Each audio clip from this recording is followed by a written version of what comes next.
캘리포니아주를 포함한 10개 주에서 코로나 확진자 급증이 심각한 수준입니다. LA와 오렌지 카운티 지역의 신규 확진자 수도 연일 최고치를 경신하고 있습니다. 마스크 착용을 포함하는 엄격한 방역 지침과 관련해 LA 카운티 보건국장이 살해 협박을 받은 것으로 드러났습니다. 오렌지 카운티 전 보건국장도 방역 지침과 관련된 협박을 받고 사퇴했습니다. 코로나 재확산 우려 속에서 나스닥 지수는 오늘 또 최고치를 경신했습니다. 10,000선을 돌파했습니다. 신규 영주권이나 비이민 비자 발급을 잠정 중단하는 대통령 행정명령이 올 연말까지 연장됐습니다. 하지만 국내에서 신청한 영주권이나 비이민 비자는 영향을 받지 않습니다. 지난달 미국의 기존 주택 판매 건수가 무려 9.7%나 크게 감소했습니다. 지난해 5월에 비해서는 28% 가까이 급감한 수준입니다. 네, 코로나 재확산이 우려되는 상황에서 나스닥 지수는 또 최고치를 경신했습니다. 10,000선을 넘었습니다. 이 소식 잠시 뒤에 전해드리겠습니다. 네, 미국 내 코로나 재확산 우려가 심각합니다. 캘리포니아 주 등 모두 10개 주의 코로나 신규 감염자 수가 다시 크게 증가하고 있습니다. LA와 오렌지 카운티 지역의 추가 확진자 수도 연일 최고치를 넘나들고 있습니다. 먼저 이삼현 기자가 취재했습니다. 캘리포니아를 포함해 전국 10개 주에서 신규 코로나19 감염자 수가 연일 급증하고 있습니다. 연방질병통제센터 CDC는 캘리포니아와 플로리다 그리고 텍사스 등 10개 주에서 신규 코로나 확진자 수가 최고치를 경신했다고 밝혔습니다. 남서부와 남부에서 코로나19가 빠르게 확산되고 있다고 CDC는 설명했습니다. 이 지역은 경제활동을 가장 먼저 개방했던 지역이라고 덧붙였습니다. 보건 전문가들은 최근 코로나 감염자 가운데 젊은 층이 크게 증가했다고 거듭 강조했습니다. 젊은 층은 사회적 거리두기와 마스크 착용을 무시하고 있다고 전문가들은 지적했습니다. If that occurs, there is a real risk that you will trigger an outbreak that you may not be able to control, which in fact 이 상황에서 테네시주 쉘비 카운티는 신규 코로나 감염자가 최고치를 기록하면서 경제 재개 단계를 1단계로 하향 조정할 방침입니다. 쉘비 카운티에서는 코로나 확진자 7,916명이 발생했습니다. 사망자는 163명 나왔습니다. not only leading to some suffering and death that could be avoided, but could even set you back on the road to trying to get economic recovery. 보건 전문가들은 지금 상황을 심각하게 받아들이고 있습니다. 주민들이 코로나 방역 지침을 지키지 않는 이상 확산세는 지속될 것이라고 전문가들은 경고했습니다. LA에서 SBS 이삼현입니다. 네, 전 세계 코로나 확진자 수도 900만 명을 넘었습니다. 일주일 사이에 무려 100만 명이 더 증가한 수준입니다. 계속해서 김하인 기자입니다. 상점 유리창이 파손됐고 점원들이 깨진 유리를 청소하고 있습니다. 현지 시간 20일 밤 독일 슈투트가르트 도심에서 취객 등 시민 수백 명이 가담한 폭력 사태가 일어났습니다. 17살 마약 소지 용의자를 체포하는 경찰을 향해 취객 등 200여 명이 돌과 병을 던지며 부딪힌 겁니다. 상점 40여 곳이 파손됐고 9곳은 약탈 피해를 입었습니다. 코로나19로 제한 조치가 길어지며 그동안 쌓여온 경찰에 대한 불만이 폭력으로 비화됐다는 평가입니다. Und ich kann Ihnen sagen, solche Szenen hat es in Stuttgart sicher noch nie gegeben. Vor allem auch was das Erleben der Kolleginnen und Kollegen angeht, wie die Gewalt. 사태 장기화에 따른 피로감 누적으로 경계가 느슨해지면서 각국의 확진자 수도 다시 늘고 있습니다. 독일에선 최근 집단 감염 사태가 잇따르며 재생산 지수가 2배 이상 높아졌습니다. 포르투갈 보건당국은 코로나19 상황이 산불과도 같다며 오후 9시 이후 상점 영업을 금지하는 추가 대책을 발표했습니다. 미국에선 캘리포니아와 텍사스 등 10개 주에서 코로나19 사태 이후 신규 환자 숫자가 최고치를 기록한 것으로 나타났습니다. AFP 통신은 현지 시간 어제 전 세계 코로나19 누적 확진자 숫자가 900만 명을 넘어섰다고 밝혔습니다. 지난달 16일 이후 37일 만에 2배 이상 늘어난 것으로 최근 일주일 사이에도 100만 명 이상의 환자가 또 늘었습니다. SBS 김하영입니다. 네, 코로나 확산을 방지하기 위한 방역 당국의 노력에 역풍도 불고 있습니다.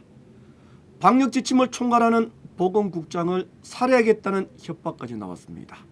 전용훈 기자가 보도하겠습니다. 오늘 LA 카운티에서 추가된 코로나19 확진자는 모두 2,571명. 코로나19 사태 시작 이후 하루 동안 가장 많은 신규 확진자가 발생했습니다. That this is our third day in the past week where we're reporting over 2,000 new cases during a single day. And while some of this may be due to lags in reporting, the numbers do tell us that we're seeing an increase in community transmission. 카운티 보건국은 가속화되고 있는 경제 재개 조치를 확진자가 증가하는 주요 원인으로 판단하고 있습니다. 더구나 최근 곳곳에서 벌어진 대규모 시위가 감염 확산을 부추겼다는 겁니다. LA 카운티의 누적 확진자 수는 8만 5천 명을 넘어섰고 사망자는 18명이 오늘 추가돼 모두 3,137명이 됐습니다. 오늘 발바라 퍼러 LA 카운티 보건국장은 그동안 살해 협박을 받아온 사실을 밝히기도 했습니다. 마스크 착용 등 보건 규정을 반대하는 사람들이 보건 관계자들을 계속 협박해왔다는 것입니다. I, like hundreds of other public health officials across the country, have in fact received threats and have in fact received a lot of hate mail. For me, it goes back to March. The threats were in the middle of May. 퍼러 국장은 이미 생활화된 안전벨트 규정처럼 마스크 착용은 감염을 막는 필수 요건이라고 거듭 강조했습니다. LA에서 SBS 전영웅입니다. 네, LA 국제공항은 뒤늦게 체온 감지기를 가동하기 시작했습니다. 이상 고온자는 코로나 테스트를 공고하기로 했습니다. 이재린 기자가 취재했습니다. 체온 감지기가 설치된 곳은 LA 톰 브래들리 국제공항 입국과 출국장 앞입니다. 에리카 세티 LA 시장은 안전망을 확대하기 위해 체온 감지기 시스템을 내일부터 시범 운행한다고 밝혔습니다. To be clear, these thermal camera temperature checks will not replace other safety measures. We're not saying that you only can rely on this. This is an additional layer of safety. 체온이 화씨 100.4도, 섭씨로는 38도가 넘는 여행객은 2차 검사를 받게 됩니다. 고열이 확인된 출국 승객의 경우 항공사별 지침에 따라 비행기 탑승을 거부당할 수 있습니다. 입국 승객은 더 강력히 규제됩니다. 2차 검사에서도 고열이 확인되면 연방질병통제예방센터 직원의 안내에 따라 격리 조치될 수 있습니다. 가세티 시장은 체온 측정은 강제적이지는 않지만 적극적으로 참여해 줄 것을 당부했습니다. 일부에서는 코로나 팬데믹을 선포한 지 3개월이 지난 지금에서야 공항에 열 감지기를 설치하는 건 늦장 대응 아니냐는 비판의 목소리도 일고 있습니다. LA에서 SBS 이재린입니다. 네, 코로나 백신 개발 정말 쉽지가 않은 모양입니다. 더구나 최근에는 백신이 큰 효과가 없을 것이라는 주장까지 나왔습니다. 이에 반해 일부 전문가들은 백신 효과를 끌어올릴 수도 있을 것이라고 반박했습니다. 의학 전문 기자가 분석했습니다. 조동찬 기자입니다. 세계보건기구 백신 분야 특사 영국 왕립대 나버러 교수는 지난주 코로나19 백신에 대해 효과가 없을지도 모른다라고 평가했습니다. 중국 연구팀이 코로나19 환자의 항체를 분석했더니 두세 달밖에 유지되지 않는 것으로 나타났기 때문입니다. 백신은 실제 바이러스보다 독성을 약화시켰기 때문에 효과가 더 떨어질 수 있다고 본 겁니다. 하지만 국내 전문가들은 해결 방법을 찾을 수 있을 것으로 예상했습니다. 같은 연구에서 증상이 있는 사람은 무증상자보다 항체 양이 6배 넘게 높았고 회복기에 항체가 사라지는 비율도 훨씬 낮은 것으로 나타났기 때문입니다. 접종 대상을 유증상자가 많은 고령자, 만성질환자로 좁히고 항체를 증폭시키는 면역 증강제를 첨가한다면 백신의 효과를 끌어올릴 수 있습니다.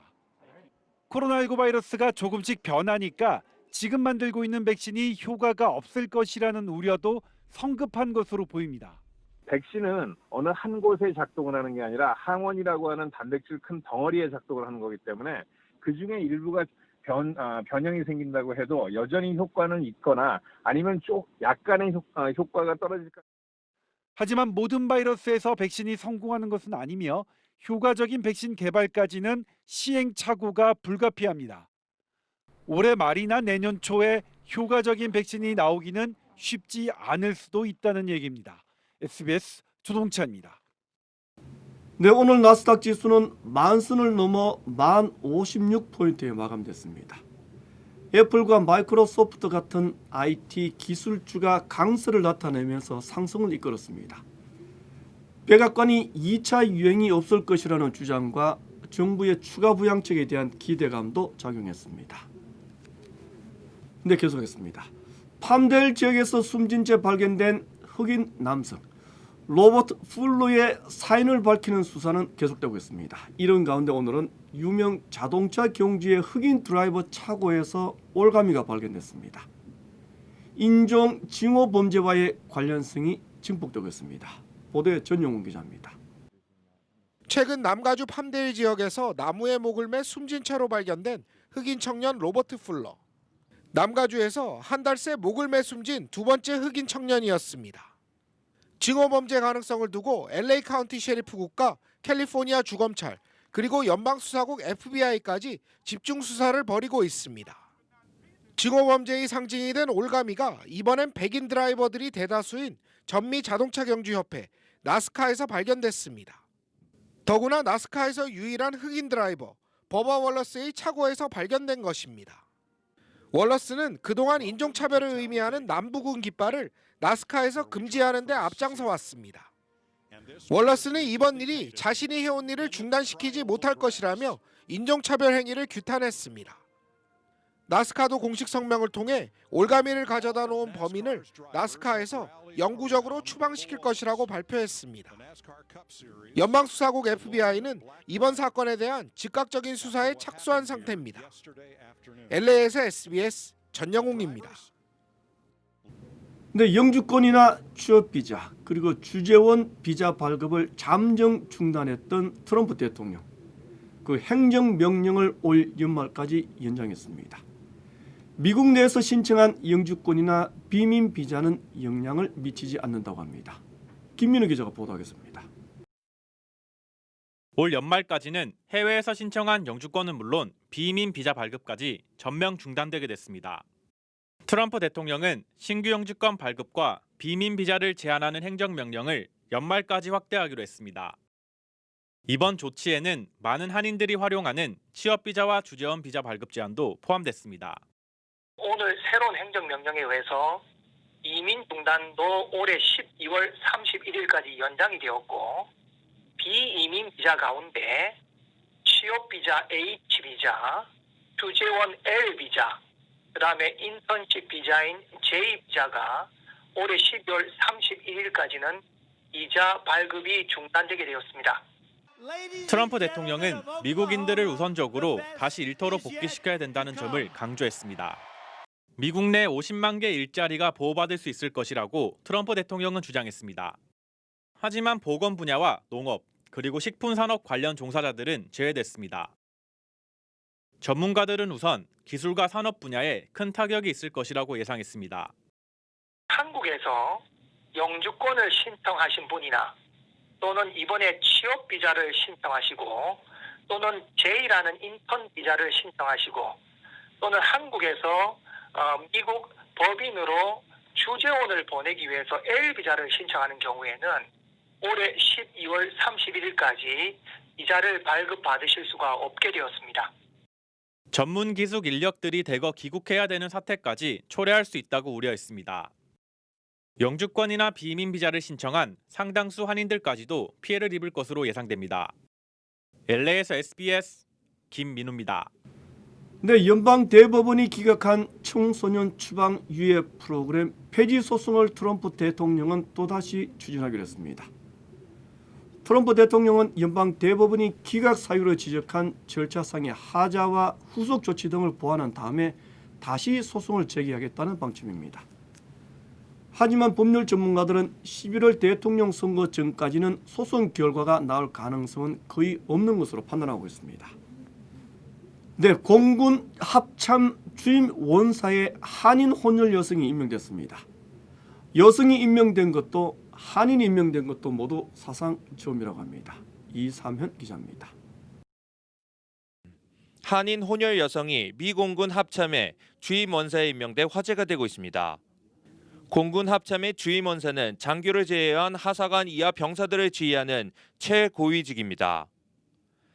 어머니가 한인인 조앤 베스 주임 원사는 여성으로서는 사상 처음으로 공군 합참 주임 원사가 됐습니다. 미군 전체에서도 여성이 합참 주임 원사에 임명된 것은 처음입니다.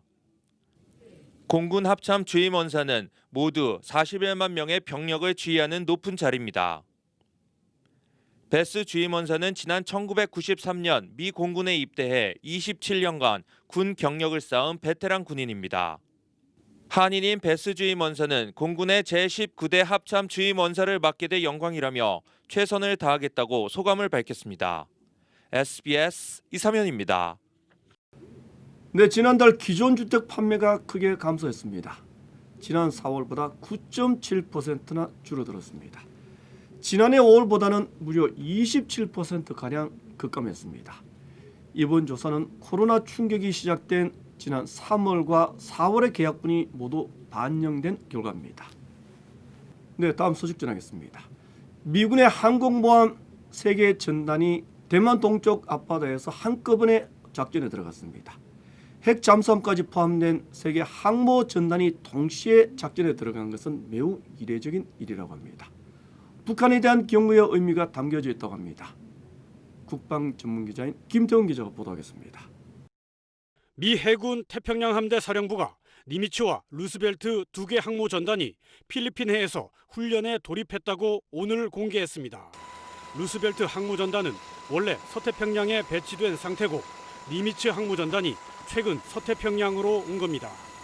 일본에 주둔 중인 미 7함대 지휘로 필리핀해, 즉 타이완 동쪽 바다에서 장거리 타격, 방공, 정찰 훈련 등을 할 계획입니다. 여기에다 7함대의 레이건 항모 전단은 근처에서 별도 임무를 수행 중입니다. 북한 핵과 미사일 문제가 한창이던 지난 2017년 11월 동해 깊숙이 함께 왔었던 3개 항모 전단이 또 한반도 남쪽 바다에 집결한 겁니다. 연락사무소 폭파 등 북한의 긴장 고조 행위에 대한 미국의 경고라는 해석이 나옵니다. 3개 항모전단이 동북아에 집결함으로써 강력한 대북 억제력을 보여주고 있는데요. 북한이 군사적 행동을 감행할 경우 함께 동해로 올라갈 수 있다는 경고를 하는 것으로 보입니다. 지난주 B-52 전략폭격기 그리고 핵잠수함을 각각 거느린 3개 항모전단의 집결까지 미국의 핵 전략자산 3종 세트가 한반도 주변을 배회하는 모양새입니다. SBS 김태훈입니다. 또 유엔은 북한에 대한 인권 결의안을 또다시 채택했습니다. 한국은 제한 국가에서 빠졌습니다. 보도에 김영하 기자입니다. 유엔 인권이사회는 우리 시간 어젯밤 제네바 사무소에서 열린 제43차 회의에서 북한 인권 결의안을 표결 없이 합의로 결의했습니다. 유엔 인권이사회는 결의에서 북한의 조직적이고 광범위하며 중대한 인권 침해에 대해 깊이 우려한다고 밝혔습니다. 북한 지도부가 반인권 범죄를 예방, 억제하고 가해자에 대한 기소와 재판을 해야 한다고 촉구했습니다. 특히 코로나19의 영향으로 북한 내 인권 상황이 악화했을 것으로 본다면서 코로나19 발병 시 주민들에 대한 시기적절한 지원이 중요하다고 지적했습니다. 우리 정부도 합의 채택에 동참했습니다. 하지만 지난해에 이어 올해도 결의안 초안의 공동 제안국에는 참여하지 않았습니다. 정부는 북한 주민들의 인권이 실질적으로 개선될 수 있도록 국제사회와 함께 노력한다는 기본 입장에 변함이 없지만 남북관계의 특수한 상황 등을 고려해 공동 제안국에는 참여하지 않았다고 밝혔습니다.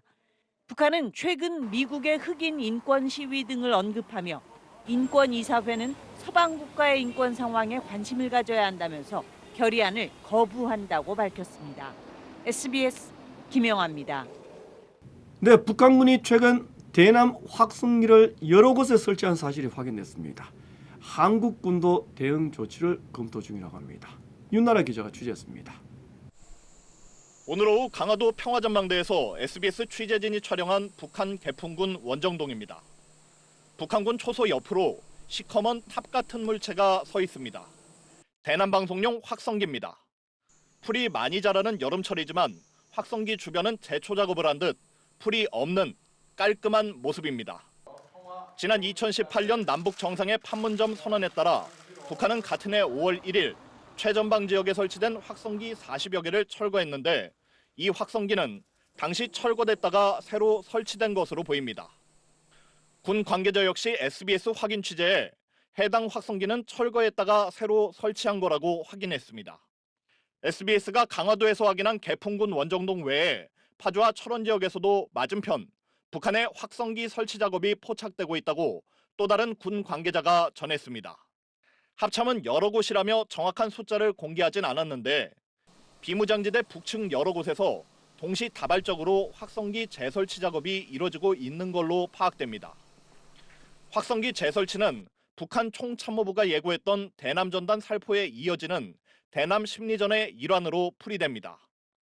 북한 확성기 재설치에 맞서 우리도 대북 방송용 확성기를 다시 설치할 거냐는 질문에 대해 군은 다양한 가능성에 즉각 대응 태세를 갖추도록 하겠다고 밝혀 재설치 방안도 검토 중임을 시사했습니다. SBS 윤나라입니다. 네, 2년 전 남북이 합의했던 판문점 선언, 그 상징적인 작업이 바로 확성기 철거였습니다. 북한이 바로 이 판문점 선언의 무력화를 노렸다는 것이 전문가들의 판단입니다. 계속해서 김하영 기자입니다. 남북 간 확성기 방송은 2018년 4월 27일 판문점 정상회담을 나흘 앞두고 꺼졌습니다. 회담 분위기를 조성하기 위해 우리 군이 선제적으로 대북 방송 중단한 건데 북한도 이에 호응했습니다. 군사분계선 일대에서 남북의 확성기 시설 철거가 시작된 건 판문점 선언 나흘 만인 2018년 5월 1일. 판문점 선언의 첫 이행 조치였던 만큼 남북 합의에서 가지는 상징성도 큽니다. 남북 정상은 당시 판문점 선언 2조 1항에 따라 전단 살포와 확성기 방송을 중지하기로 합의했습니다. 북한의 확성기 재설치는 이 남북 정상의 판문점 선언을 허물겠다는 뜻입니다. 대대적인 전단 살포도 예고한 만큼 확성기 방송 공세 시간 문제로 보입니다. 전단 살포뿐만 아니라 거기에 준하는 똑같은 조항에 있는 것이기 때문에 결국은 사이트 전체에 대한 파기죠. 군 당국은 어제부터 북한이 확성기 시설을 다시 설치하는 정황을 포착하고 이를 감시해온 것으로 알려졌습니다. 대남 전단 살포 준비와 같은 심전 활동에 대해서도 예의주시하고 있습니다. 북한의 확성기 방송 복구로 남북 간의 말의 공방이 다시 재개될 국면에 들어섰습니다. 꺼졌다 켜졌다를 반복해온 남북 간 확성기 방송은 대화냐 갈등이냐를 판단하는 대표적 가늠자이기도 합니다. SBS 김하영입니다. 네, 북한은 대남 전단 1200만 장을 남측으로 날려보내기로 했습니다. 한국군은 북한이 사용할 수단에 따라 군사 대응 수단을 가동하기로 했습니다. 계속해서 김학기 기자입니다. 북한이 대남 전단을 보내는 수단으로 명시적으로 밝힌 풍선에 대해선 우리가 당장 경고 사격 같은 군사적 조치 하지 않을 걸로 보입니다. 접경지에서 기관총 사격 등 군사적 대응할 경우 우발적 충돌 가능성이 있기 때문입니다. 감정에 치우쳐서 대응하는 것이 아니라 차분하게 대응할 수 있도록 그렇게 다 지침이 내려가 있고. 하지만 풍선이 아니라 무인기나 드론을 이용한다면 우리 군 대응도 당연히 달라집니다. 비라를 살포하는 그 수단이나 행위나 다양한 그 방안에 따라서 우리의 대응 그 수단이나 방법도 달라지기 때문에 북한 무인기나 드론이 우리 영공을 침범하는 건 명백한 정전협정 위반으로 격추하는 것이 군의 기본 원칙입니다. 지난 2014년 백령도와 파주, 삼척에서 2017년 6월엔 인제에서 북한군의 대남 정찰용 드론이 추락한 채 발견됐고 2016년 1월엔 파주에서 북한군 드론이 군사분계선 넘어 남하하다 우리 군 경고 사격을 받고 돌아가기도 했습니다.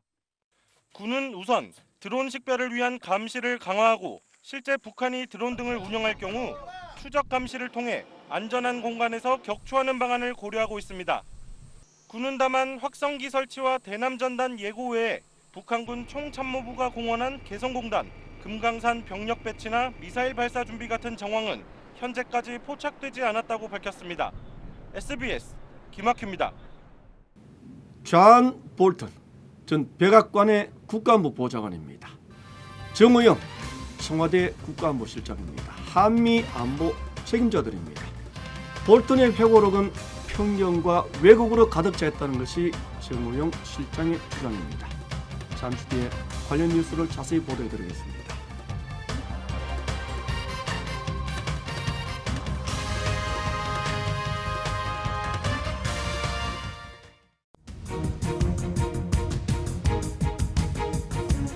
위협 신고 전화를 받고 출동한 시간은 무차별 망치 어느 때보다 높은 상황입니다. 힘없는 지지를 보냈습니다. 다양한 직업의 신분대 행렬이 한인타운 학생들은 직접 그린 팻말을 들고 손에 손을 이어잡고 배추와 상추 같은 채소는 어쩔 수 없이 음식 가격을 올린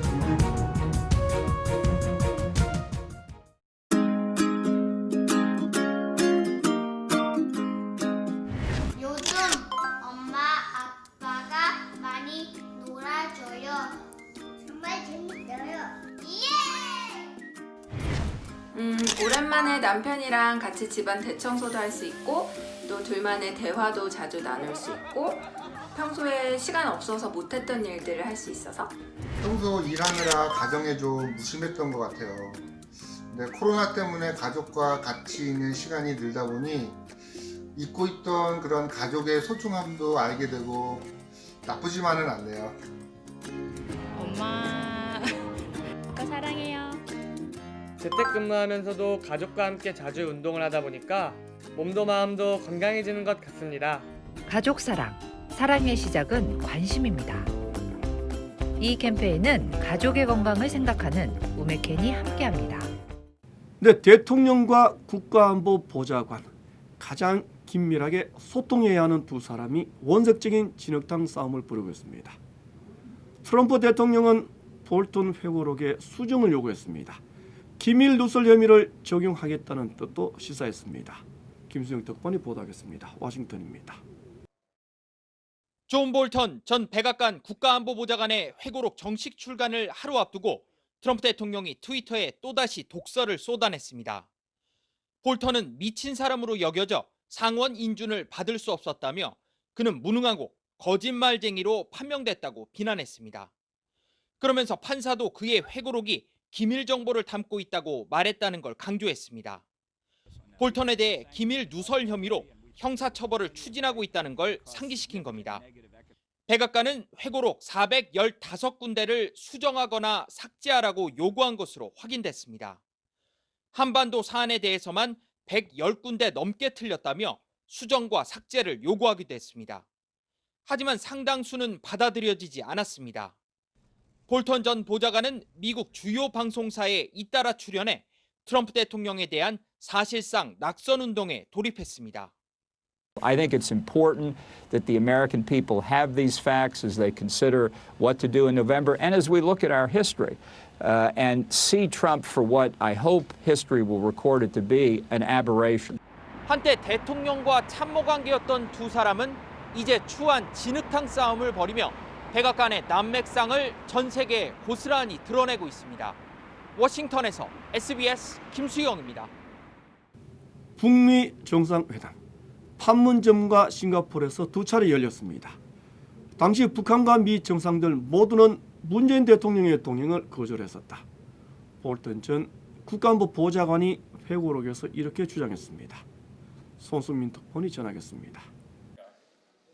지난해 6월 30일 판문점 북미 정상회동 직전 한미 정상회담을 마친 문 대통령은 남북미 3자 간 만남 계획을 밝혔습니다.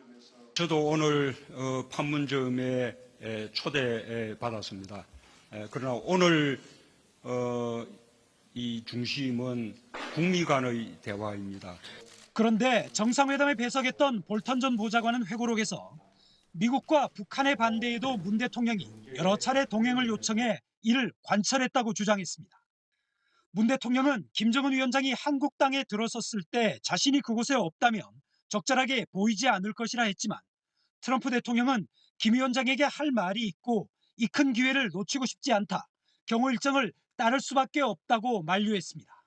폼페이오 국무장관도 끼어들어 전날 밤 북한이 문 대통령 동행 제안을 거부했다며 말렸다고 볼턴은 적었습니다.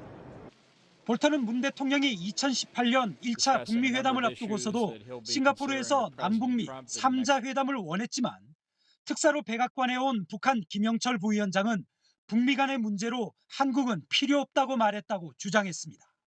볼턴은 북한의 영변 핵시설 폐기 의지가 의미 있는 첫걸음이라는 문 대통령의 생각을 조현병적이라고 비난하는 등 회고록 곳곳에서 한국의 중재 노력을 깎아내렸습니다. 북한은 양보가 아니라 굴복시켜야 할 대상이라는 자신의 주장에 걸림돌이라면 트럼프 대통령이든 누구든 싸잡아 비판한 게 볼턴 회고록의 주된 내용입니다. 워싱턴에서 SBS 손성민입니다. 네, 정호영 청와대 국가안보실장은 볼턴의 회고록은 편견과 왜곡으로 가득 차있다고 주장했습니다. 계속해서 청와대를 출입하는 정경윤 기자가 전하겠습니다. 볼턴 회고록에 대한 청와대의 첫 공식 입장은 한미 정상의 진솔한 협의 내용을 편견과 선입견을 바탕으로 왜곡한 건 기본을 못 갖춘 부적절한 행태라는 겁니다. 볼턴의 카운터파트, 즉 외교 상대역이었던 정의용 국가안보실장도 상당 부분 사실을 크게 왜곡하고 있다는 개인 입장을 따로 냈습니다. 그러면서 미국 정부가 적절한 조치를 취할 것을 기대한다고 덧붙였습니다. 다만 청와대와 정 실장은 회고록 중 어떤 내용이 왜곡인지 구체적으로 지적하진 않았습니다. 볼턴은 회고록에 지난해 6월 판문점 남북미 정상회동이 성사되는 과정의 뒷얘기를 자세히 적었습니다. 그런데 당시 영상을 보면 트럼프 미국 대통령 주변에 폼페이오 국무부 장관과 비건 대북 특별대표 등은 쉽게 눈에 띄지만 정작 볼턴은 안 보입니다. 몽골을 방문하느라 판문점에 없었기 때문입니다. 청와대 고위 관계자는 당시 영상만 봐도 볼턴의 역할을 쉽게 확인할 수 있다는 말로 회고록의 신빙성을 깎아내렸습니다. 청와대 내부에선 쫓겨난 참모의 책이라거나 매파의 시각일 뿐이란 불편한 심기가 읽히기도 합니다. 한반도 운전자를 자처한 문재인 정부의 실체가 드러났다는 보수 야당의 비판엔 볼턴의 주장으로 한국 정부의 노력이 역설적으로 드러났다는 반박도 여권 인사들은 내놓고 있습니다. SBS 정경인입니다.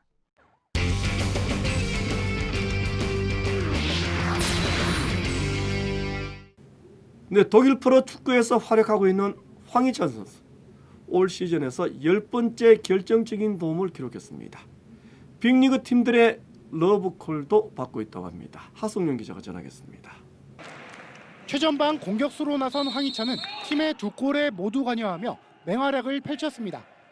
전반 18분 직접 골망을 흔들었지만 수비수보다 살짝 앞서 옵사이드 판정을 받아 아쉬움을 남겼습니다. 황희찬은 1분 뒤 특유의 스피드와 개인기를 앞세워 리그 10번째, 시즌 17번째 도움을 기록했습니다. 수비수 다리 사이로 재치 있게 공을 빼낸 뒤 송곳 같은 패스로 오쿠가와의 선제골을 이끌어냈습니다. 후반 26분에는 골문 앞에서 날린 슛이 수비수 맞고 오르면서 동료 우메프의 추가골에 발판을 마련했습니다. 황희찬은 체력 안배를 위해 후반 29분 교체됐는데 잘츠부르크는 이후 2골을 허용해 2대2로 비겼습니다. 최근 분데스리가 라이프치히드, 빅리그 팀들의 러브콜을 받는 황희찬에 대해 잘츠부르크 감독이 이적을 언급했습니다. Und ich denke, hat viel gelernt und viel Entwicklung gemacht. Sicher bereit für eine große Mannschaft. Danke, Can. Viel Glück. 스페인 프로축구 레알 마드리드가 리그 선두로 올라섰습니다. 벤제마의 과감한 어깨 트래핑에 이은 터닝 슛으로 레알 소시에다드를 눌렀습니다. 바르셀로나와 승점이 같아진 레알 마드리드는 상대 전적에서 앞서 선두가 됐습니다. SBS 하성룡입니다.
편가르기를 통한 지지층 확보, 차별과 징후를 통해 선거에 이기겠다는 전술입니다. 선거는 승리하는 것이 목적이고 정당은 권력을 잡는 것이 최고의 가치일 겁니다. 당연합니다. 하지만 대통령 선거는 조금은 달라야 한다는 생각입니다. 왜냐하면 국가의 최고 책임자이기 때문입니다. 통합해야 하는 것, 미국 대통령의 첫 번째 의무이기도 합니다. 더구나 국민의 생명을 볼모로 하는 편가르기, 대다수 국민들은 결코 허용하지 않을 겁니다. 마스크 착용을 둘러싼 정치적인 논쟁은 그래서 저급할 수밖에 없다는 생각입니다. 이봉수 마치겠습니다. 고맙습니다.